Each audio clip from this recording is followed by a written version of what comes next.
There you are, playing a game in 2024, when all of a sudden, you're woke.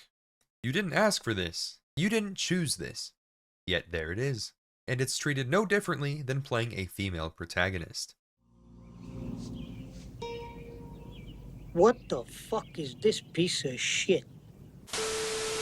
Now, before we get started with today's video, I just wanted to say something real quick. If you'd follow me for a little while since I've started to make YouTube content a couple years back, you'd know that my channel is strictly about gaming related topics. Well, minus a couple, but we can ignore those because that was a special case. But as I start doing my research for these videos and making the scripts for them, I start to see more and more of these awful takes from people who are severely uneducated and, let's call it like it is, basement dwellers really, who love to feel self-righteous by injecting politics into the conversations surrounding video games, rather than simply enjoying the games for what they are and, being normal. As you can see by the videos I make, I love video games to death, and that's something we all have in common, no matter where you stand. But one thing I absolutely loathe is when people take the art form that so many of us hold dear and which we use to distract us from the outside world and all the news headlines, and these people try to make it about politics and try to add stuff to the conversation that doesn't inherently belong there. So as I write the script for this video, I will be doing my absolute best to keep the politics out of everything and instead focus on the reactions of those special individuals that want to use everything as rage bait so they can farm Twitter impressions. Because at the end of the day, I've always been one who enjoys calling people out for being dumbasses on the internet and making it all an enjoyable experience for you guys, because that's what makes this so fun to do.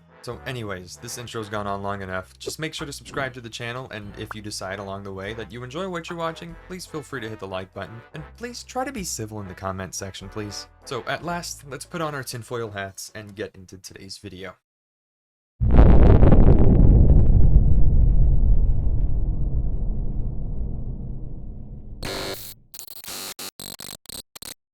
I think it's safe to say that the argument of video games and the place they hold in society has been around for as long as video games have existed.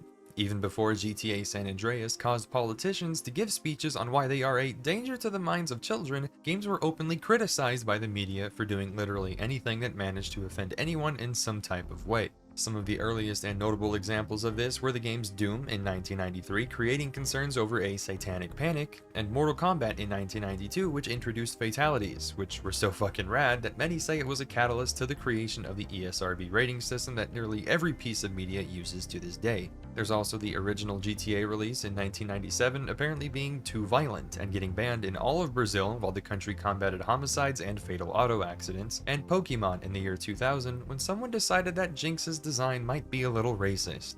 Okay, but for real though, we're getting upset over a fucking Pokemon. Anyways, my point is that this kind of conversation surrounding video games and why they are bad for society or are pushing some narrative onto us is nothing new, you know what I'm saying? But every now and then we see a game get announced or released and people find out that there's one character in the story that isn't like the others, and they immediately run to Twitter or Reddit or whatever back alley of the internet they can find and have this long rant about how the game is woke or is pushing some agenda or something along those lines. And this doesn't only apply to games either, this is also something that affects movies and TV shows, as well as seen recently with the outrage some are having with Star Wars The Acolyte, and before that the Fallout TV show.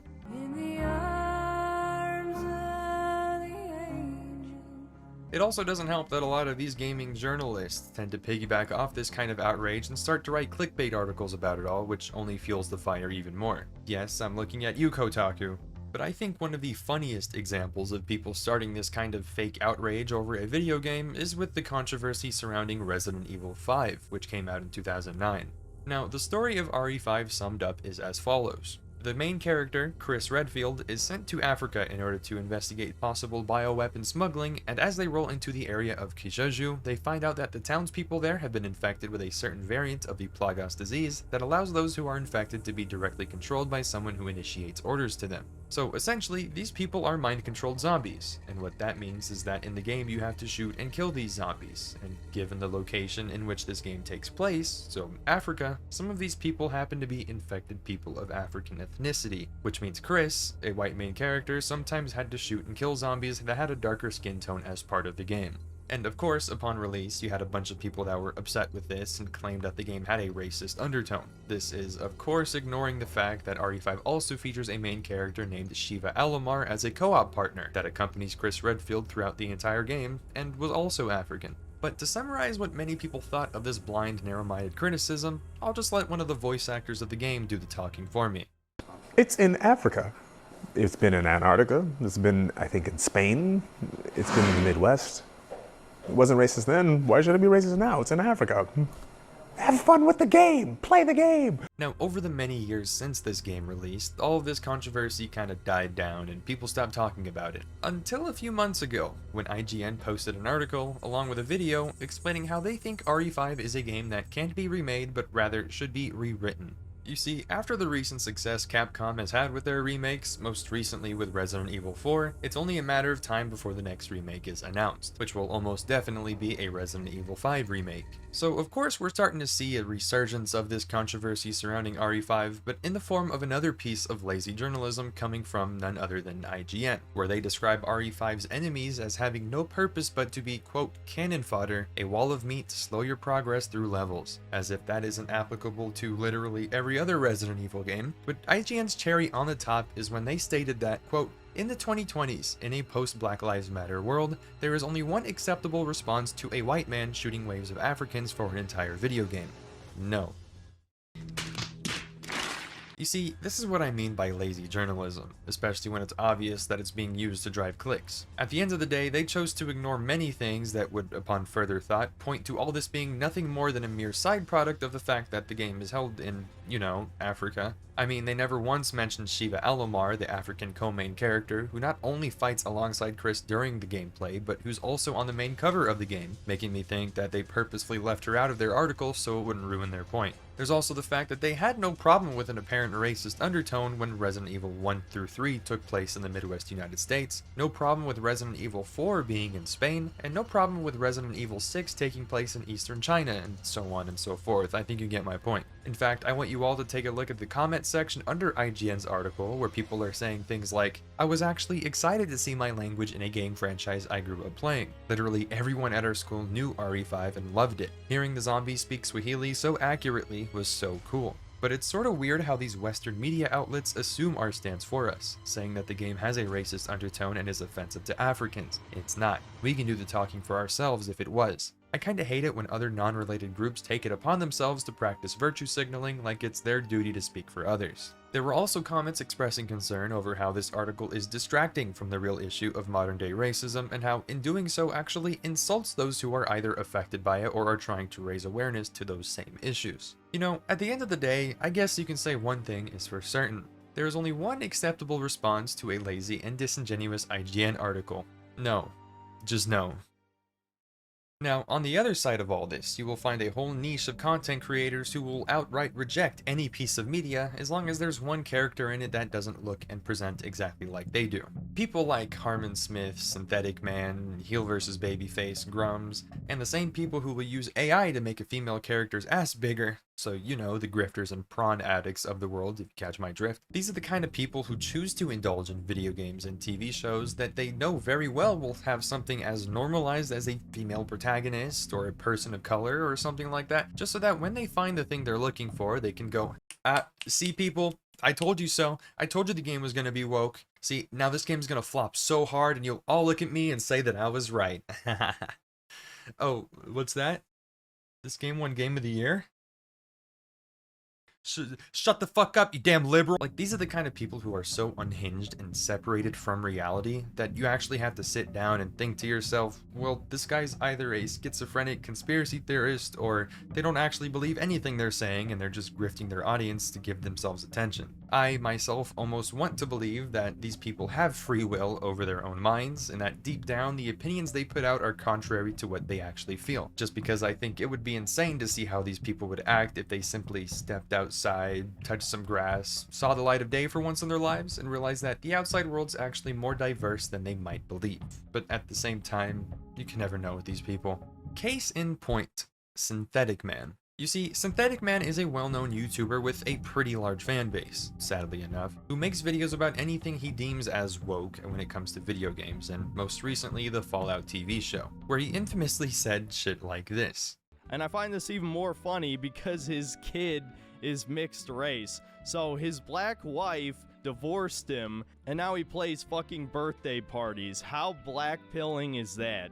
And at the risk of getting a shit ton of dislikes from normies, just like my review of the first episode of The Last of Us, I find this even more funny because if you know anything about marriage statistics, you would know that white male, black female actually has the lowest divorce rates. So in a way, you could almost say this is anti-propaganda, but I still think it's promoting race mixing. So let me check this real quick. Promoting race mixing. So, like, promoting desegregation? I don't think that's something we should be mad about, but okay. He also, not even 5 minutes later in the same video, said this. But her pregnant best friend, after getting stabbed in the eye with a fork, gets a hold of an SMG and starts mowing down raiders. Wow! My god, it's Wolfenstein 2 all over again. This is the cringiest shit ever, seeing pregnant women be badass. I fucking hate this propaganda. It is so transparent. But that's enough from that video, because we're all here to talk about video games and not TV shows. But just know that his 2 videos covering the Fallout show were nothing but hate-filled rants where he just bitches about literally everything that comes up on the screen. In fact, it was actually so bad that Moist Critical felt the need to chime in on a podcast as he called out Synthetic Man for all the insane shit he was saying, which Synthetic Man did not like very much, which is apparent as he just started breaking down and started calling everybody on this podcast cucks and beta males, gay, and basically any other buzzword he can pull out of his ass. Right, okay, the games. That's what we're here for, right? The games. Well, as you could probably guess, his takes on video games are just as bad as his takes on TV shows. Not only does he claim that every other video game releasing nowadays is either dead, woke, mid, or trash, but if you decide to take a look into his game reviews, you'll see him cry about things like the Dead Space remake having an all-gender bathroom sign, and where he even went up to nearly every fucking sign on the ship just to see if they changed the race of the people on the sign, so that he could claim it's anti-white propaganda. He also made a video where he bashed the Xbox Showcase from 2023 and stated that the gaming industry was dead because he was upset by how many of the characters in these trailers were either women or minorities. This female protagonist looks ugly as shit, genuinely has a man face. The second game trailer was another CG one for South of Midnight, featuring a black female protagonist. The next trailer was a new Star Wars game, Star Wars Outlaws, featuring a female protagonist, featuring a black female protagonist. So I guess that's yet another game for the woke counter. Then the Xbox presenter comes out who, coincidentally I'm sure, is also a black woman. A trans woman, also known as Sue Lightning, is in the game. Yeah, CDPR is fucking dead. I look forward to reviewing this in the near future. Boycott all this garbage, please, for the love of God. This is why gaming is dead, because quote-unquote gamers are pay piggies with white guilt who buy this garbage. I sure do love propaganda being shoveled into my face all day, every day, for the rest of the time. I'm sure eventually I'll become a communist revolutionary any day now. What? Bro, what are you talking about, man? And you know that game that came out recently called Stellar Blade? You know, that ass-staring simulator that caused some controversy recently involving censorship? Well, as you could probably guess, Synthetic Man actually loves that game. Why is that, you asked? Well, let's take a look at his video's description. Alright, let's see here. Stellar Blade is pretty good. Yep, it's not just Kumbait. It's a decent Souls-like hack-and-slash game with that actually appeals to straight men. It's a miracle.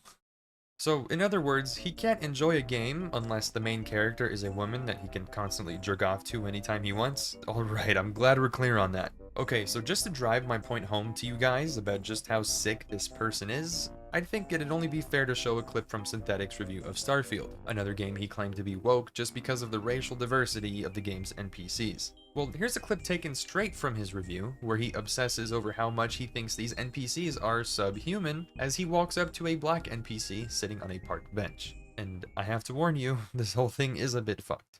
In Starfield, you can't do anything except gun down random ugly civilians. And you know what? That was fun the first few times, because they disgusted me and they need to be wiped out from the gene pool. Are you really as human as I am? I'm not convinced. I'm not convinced that you're as human as I am. I'm not convinced. I'm not convinced. I'm not convinced. Real human being and a real hero. I'll kill you all. I'll kill you all. They took it away from me. I can't have anything. He'll never take me alive. I hate the Antichrist. I hate him. Now, I chose to talk about Synthetic Man for the majority of this segment, only because he's by far one of the most crazy, insane people that fill this niche of the internet, and that unfortunately have the audience and support to keep up this kind of content. But he's not the only one who does this kind of stuff. For example, earlier I brought up someone named Harman Smith, who has his own YouTube channel where he mostly just sits his ass down on a couch and cries into a dollar store microphone for way too long that it actually starts to feel uncomfortable to watch.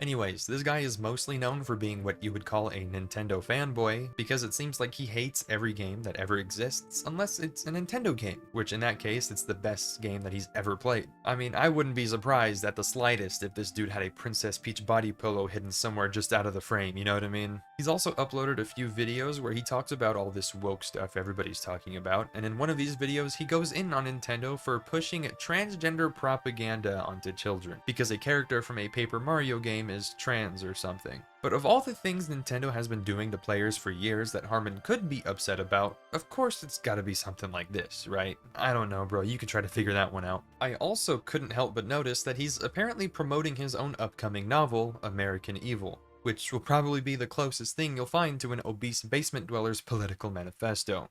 Another person I'm sure you've heard of is someone known as Heel vs. Babyface, who personally goes by Az. Well, this crackhead's 15 minutes of fame moment was when he blew his whole fucking top off just because of a little problem he had with Starfield's character creation options. I love nothing more than, with all of that laid out in front of me, I love nothing more than to be dragged out at every fucking conceivable opportunity so you can fucking current day us. Sorry, did you want to get immersed in our world? Yeah, well, guess what? Fucking pronouns! Fucking gender ambiguity! Fucking current day Californian shit! Because that's all we fucking know! Because we're boring! We're so fucking boring! Like I said, the specific problem this man-child had with Starfield was from part of the character creation section, but more specifically at the very end of it, where the game lets you input a custom name for your character and also gives you an option to change your character's pronouns. I just gotta say, if the only thing that you need to see from a game in order for you to lose your fucking mind is an optional pronoun selection that you don't even need to interact with to play the game, like just the words themselves that every English speaker uses in their dialect on a daily basis, and you just go apeshit and say that your immersion is completely ruined, not only will the game just do what you want and assume your pronouns if you want to skip that part, but the game actually uses the pronouns assigned to your character in order to further flesh out the conversations you can have with the other characters you meet in the game. Like, this isn't part of some elaborate scheme in order to shove politics down your throat. It is genuinely used in the game's programming in order to provide a more immersive experience that is tailored to your character. So when you say that your immersion is completely ruined because you got offended from some optional text in a menu screen, then that means you are actually the one getting in the way of your own immersion and ruining your whole experience because you're the one who shoved politics down your own throat. These are also the kinds of reactions we've been seeing coming from games with expansive romance options, so games like Baldur's Gate 3 and the upcoming Dragon Age The Veilguard and such, which allows the character you play as to romance any companion of yours regardless of their gender. Now, I've seen some pretty brain-dead takes coming from this whole debate, like this tweet from Grummz, for instance, where he said, "Not even one character in Dragon Age Veilguard is straight. They got rid of them all. Not one left. This isn't representation, it's enforced queerness." Now, one thing they miss here, which I think they did intentionally, is the fact that the developers are giving you the option to romance any companion you want. It's not forcing you to hook up with a dude. It's telling people that if they are a dude and they want to hook up with a dude, then they are free to do so. Just like you can hook up with any chick you want. It's like if someone went to a restaurant and they looked at the menu and told the waiter, "Well, I see here that you added fried shrimp to your menu, but I'm allergic to seafood. I can't believe you would try to kill me like this by forcing your seafood agenda upon us. I hope you guys go out of business." You know, it's like that time when the Doom Twitter account said a while back, you know, you control the buttons you press, right? Like, you don't have to do anything that you don't want to. So I don't know how in your mind this all comes down to the game enforcing queerness, but I think it actually says a lot more about you and the fact that you seem to have some sort of an obsession with having the option to be gay. Like, do you have something to say, bro? It's okay, man. You can come out of the closet if you want to. I won't judge. So I'm guessing you guys have already been made aware of Assassin's Creed Shadows and the controversy surrounding Yasuke, one of its two playable main characters. Now, Yasuke is African, so when the trailers for the game dropped a little while ago, you could probably guess what the biggest criticism was coming out of it. In fact, there were a decent amount of people who saw that Yasuke was black and immediately cried about how it isn't historically accurate, claiming that there were no black samurai when you look at Japanese history. Now, I'm not going to sit here and pretend that I'm a history beef, because I and most others had no fucking clue who Yasuke was until the trailer released, but literally all I had to do was hit up Google search for like 5 seconds, where I found out that Yasuke did exist and was a samurai. Actually, the only black samurai and the first non-Japanese samurai. Now, there were a lot of people that came out of the woodworks coming from this and said, oh, he was a retainer, not a samurai. But again, another 5-second Google search would tell you that retainers were a type of samurai, and a type that would provide military services to the king. And in Yasuke's case, he worked under Oda Nobunaga during the Sengoku period, which is basically a time when Japan was going through a civil war, so yes, this game is still historically accurate. There was also a point where someone got so upset by all this that they changed their name on Twitter to make them look like a Japanese historian from the University of Tokyo, specializing in the Sengoku and Edo periods, who then posted a tweet claiming to have been blocked by the game's official Twitter page for speaking the truth. And after about every single one of these grifting accounts took the bait and used it as proof that Ubisoft was pushing some agenda and silencing the truth, it actually turned out that it was all fake, and that he was actually just a white dude named Garrett from the United States who was pretending to be Japanese by using Google Translate and Twitter replies to make himself look legit. Like, you cannot make this shit up. Not only that, but the name Kenji Yamamoto, which this guy changed his name on Twitter to, is actually the name of a Japanese composer who worked on music for various media franchises, including Dragon Ball Z. Oh, and also, he just recently limited his Twitter profile's visibility, and I don't blame him, because I would too if I got embarrassed this fucking bad. I also feel like I have to mention how there was a video someone put out recently. Actually, it was Kabrutus, who was the guy behind his Steam community group known as Sweet Baby Ink Detected, which I will get into in great detail later, so just wait for that. Anyways, in this video, this guy and his buddy, who serves as his cameraman and translator, walk around Japan and ask some people that live there just how they feel about all this, given that they're Japanese and would appear to have more say in this argument. So this guy showed them the trailer from the game before asking them whether or not they think it's an accurate depiction of Japanese history. But if you keep watching the video, you kind of start to get the sense that they're only doing this because they expect a certain answer from them and want them to not like it. But as he goes around and interviews these people, none of them actually seem to care at all. In fact, they actually seem to enjoy it and even talked about how cool they thought it was. Even after trying to like egg them on to give the answers that they wanted them to give, they never took the bait and the interviewers started to seem a little frustrated. Actually, the funniest thing about this video is at the end when they realized that they couldn't get the response they wanted, so the interviewer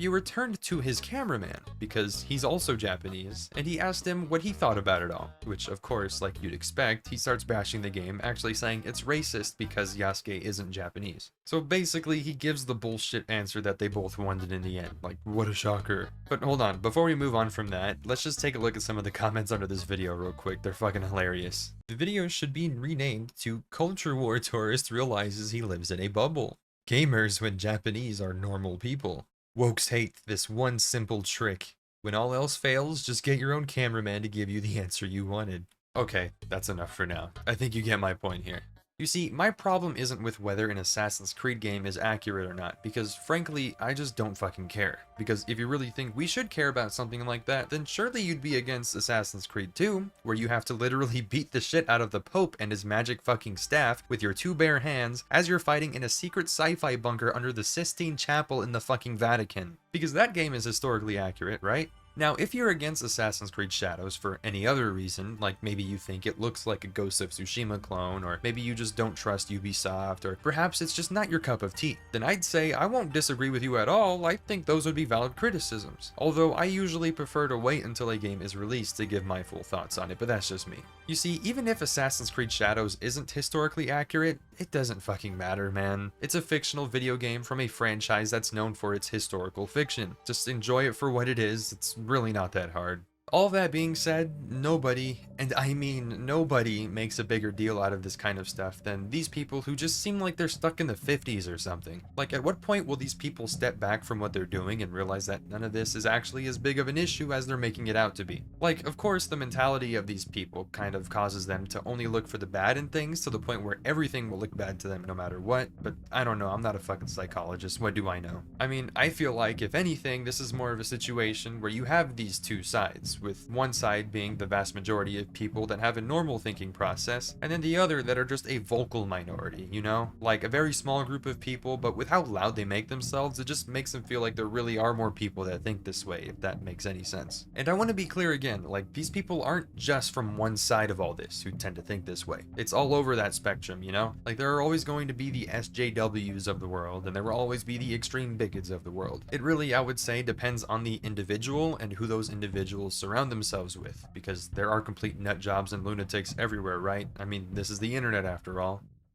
And that brings me to the next and final segment of my video. Thank God, I feel like I'm about to have a fucking stroke. Now, this segment is really something I could write a whole nother video essay for, honestly, but given that this is a very niche topic in a way, as well as the fact that I have about another 10 videos and streams on my content backlog, I thought that I could probably just fit it in here and call it a day. But to get to the point, I think it's about time I talked a little bit about Sweet Baby Inc., because we all know you can't make one of these types of videos without mentioning them at least once. Now, if you don't know what Sweet Baby Inc., just know that they're a narrative development and consultation studio based in Montreal. To dumb that down, they essentially work with larger game development studios and help them with their writing in order to help them make a game feel more inclusive and meaningful to broader audiences. On their website, they state that their mission is to, quote, tell better, empathetic stories while diversifying and enriching the video games industry. Usually based on this, one's idea of what they might do is write characters into a game in order to make the game feel more diverse and appealing to more people, although a lot of people would just call that being woke. But really what they've been known to do is work with these studios who already want to dip their toes into a new setting or a theme that involves diverse cultures that the studio might not be familiar with, which means there might be a risk you could unknowingly offend an entire demographic of people, which obviously wouldn't be good for business, would it? Now, what SBI will do in these situations is they'll provide narrative consultation, meaning they'll sit down with the writers and make sure that they know what they're doing and that they don't offend anybody that they don't want to.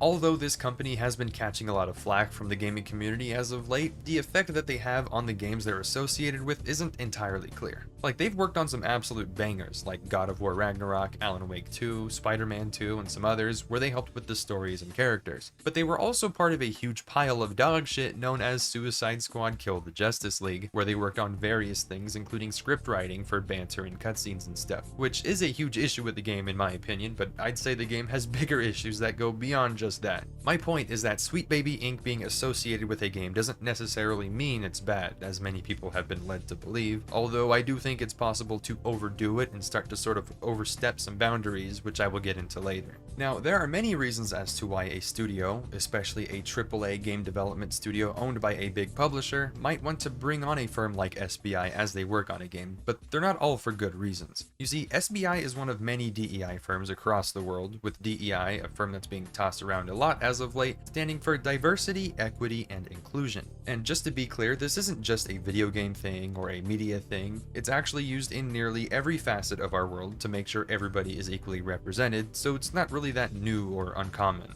Now, there are many studios who would look at SBI and want to hire them, but not just to make the game better or diverse, but rather to just say that they did. And the reason they might want to do something like that actually has something to do with the stock market and how appealing they are, not to us consumers, but to their investors, which is where a lot of these problems start to come in. You see, there is a term used in the investing world called ESG, which stands for environmental, social, and governance, and basically this term is used in order to tell investors that might be wanting to purchase stock in a company just how much of a risk or a liability it would be to invest in said company's stock. And each stock page you look at will have the company's ESG rating on it somewhere, and it's on a scale from 0 to 100, with 100 being the lowest risk and therefore the most appealing to investors. You can also see if you look up a company's stock on, let's say, Yahoo Yahoo Finance and look under the sustainability tab, that you will see Microsoft, for instance, has an ESG rating of just over 15, which is pretty bad. Now, the reason I'm mentioning all of this is because a studio who has ties to a stock price, like from their publishers or whatnot, will sometimes only look to DEI firms like Sweet Baby Inc. in order to give themselves what we could call a DEI point. And what I mean by that is that they'll only hire SBI in order to make themselves look like they have good morals and ethics, just so that their ESG score will go up, so they'll be more appealing to investors. Now, I don't know how common this is or exactly how much these companies rely on this kind of strategy, but I'd say it's far from being out of the question, considering how a lot of the higher-ups in these big companies would probably do anything in order to get as little as a penny, but I digress. So in the case you've already heard of Sweet Baby Inc., you've probably also heard some of the controversy they've been involved with for quite a while now. Most of this kind of stems from a video that released during the 2019 Game Developers Conference, where the co-founder of Sweet Baby Inc. spoke about the experiences she's had doing narrative consultation, but really it's one thing she said that people were taken aback by.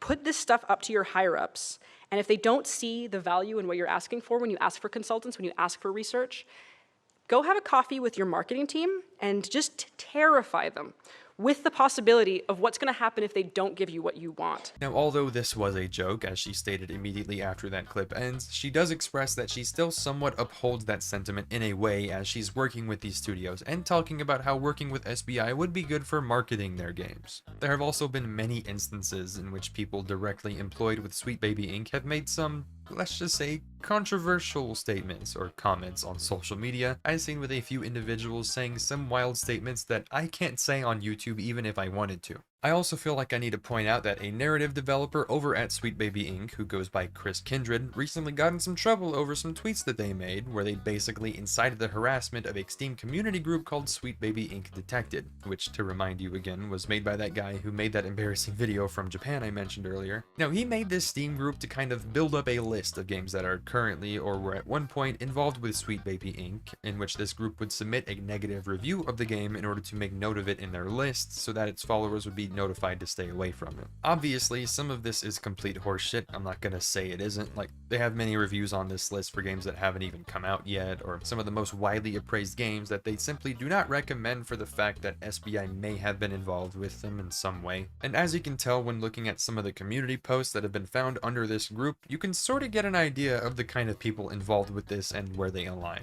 But back to Chris Kindred and where they fit in all this. Seeing that this whole Steam group is against everything that Sweet Baby Inc. stands for, and the fact that they kind of go after the games they've been involved with for no other reason than the fact that they don't like Sweet Baby Inc., Chris Kindred went on a tirade on Twitter where they claimed that this group goes against Steam's code of conduct, before calling for the mass reporting of this group on Steam, quite literally saying, anyway, report the fuck out of this group, as well as calling for the mass reporting of the creator's Steam profile. Although this whole tirade ended up causing the Streisand effect and actually boosted this group's popularity significantly, with it now sitting at over 400,000 followers. Now, the problem I have with all of this is that despite what you think of SBI Detected and where their morals are, this Steam group doesn't violate Steam's code of conduct like Chris Kindred stated it does. This group was made as a means of boycotting games that have been suspected of working with SBI, which is completely allowed in a free market. So it turns out that the person claiming to be harassed was actually the one who did the harassing at the end of the day, so it goes to show you how Sweet Baby Inc. and the people who work for them should be deserving of at least a little bit of skepticism for the fact that SBI is supposed to stand for things like inclusivity, although they have been associated with the attacking of certain individuals and groups of people amidst all their controversies, which is kind of the opposite of inclusivity if you really think about it. Controversies aside, I think the reactions surrounding SBI and their involvement in games is a little blown out compared to what seems to be happening, since there's nothing that suggests these games are ruined by SBI's involvement, which again seems to be limited if anything. Like I said earlier, SBI has worked on plenty of games that turned out to be fantastic, although the part where I'd come in and say enough is in the event in which it's clear to most people that a character is brought into a game story for the sole purpose of diversity and inclusivity, only for them to be poorly written into the story, or if that story suffers greatly because of that character. For example, you can't just grab a character from any game, make them a different race or gender or sexuality, and just expect the game to do better because the game's more inclusive and appeals to a broader audience. Like, if you're going to add a character into the mix in order to make it more diverse and inclusive, I just want that character to be added with a purpose, you know? Because otherwise, you might inadvertently offend the groups that this character was meant to represent and shed light on. But for new and unestablished IPs coming out that don't have said limitations that can exist without those creative barriers, I'd say fuck it, go ham, I don't care. Although if you try to drop in a character into an already established franchise that contradicts the game's story and causes the logic to fall apart, then that's where people might have a problem. And I'm not saying it has to be a problem, I'm just saying that people have the right to be upset even if things like this don't happen very often. So, to answer the big question, are video games woke? Well, it depends on what you think that word means. The term woke, to keep it simple, was originally used as a way to remind people to stay informed, educated, and mindful about the issues plaguing their communities. But recently, in today's society, this term has been completely flipped on its head by politicians as well as some of the people I just talked about, and is instead used to describe anything with progressive value, therefore ruining the term by oversimplifying its meaning down to being some evil agenda in order to corroborate their claim that people are trying to destroy American values, when simply they're just people who want to move on from today's traditional societal norms in favor of equality. So again, are video games woke? Well, if by that you mean they're simply promoting equality by treating every demographic equally or simply staying aware of worldwide injustice, then I guess they are, but that doesn't necessarily have to be a bad thing, like a lot of people would tell you. So what this all ties back to in the end is my wish for not only everyone watching this video, but for everybody in the gaming community to just enjoy the games for what they are. Sure, you can choose to vote with your wallet. If you think Sweet Baby Inc. is questionable, go right ahead, I wouldn't blame you. But also know that what I look for a game isn't how many straight white men there are in the game proportionally to everybody else. I'm looking at what I think matters, like the genre, the story, the gameplay, the mechanics, the art style, the performance, and the passion that these developers have been pouring into these multi-year long projects for people like us to enjoy. So that's how I think others should be going about this. I also think so many people are kind of caught up in this mentality that forces them to look at everything with a preconceived notion that there's going to be some narrative behind it, when most often than not there's nothing to see there, but they'll still grasp at all these straws in order to try to link something to the narrative they want to claim is being pushed. And that's just on them for ruining a whole experience for themselves just so they can cry about it on the internet. But my lesson for everyone listening in right now, enjoy your games. I hope you're all able to be excited about the games you want to play, rather than worrying if it has a racist undertone, or if it's gone woke, or if it's pushing some sort of narrative, because if you're not worrying about stuff like that, then I'm sure you'll enjoy your games a lot more. And that will be where I will leave you guys off with, as I send this video out with a bang. I hope you guys have enjoyed this dive into one of the most sensitive subjects in today's age of media, and I hope you learned something from it or can at least look at it under a different light, because I don't want to spread hate in any way, although I kind of have to point out examples of hate just for the sake of educating. But anyways, feel free to subscribe to the channel if you like this kind of stuff. I'm trying to get to 1,000 subs by the end of the year, so we're almost there. Also, feel free to like this video if you enjoyed it, as it will let YouTube know you just watched a banger of a video. And feel free to check me out on my socials as well. The links for those will be in the description somewhere. And you guys have a good one. This is Zombie, signing out.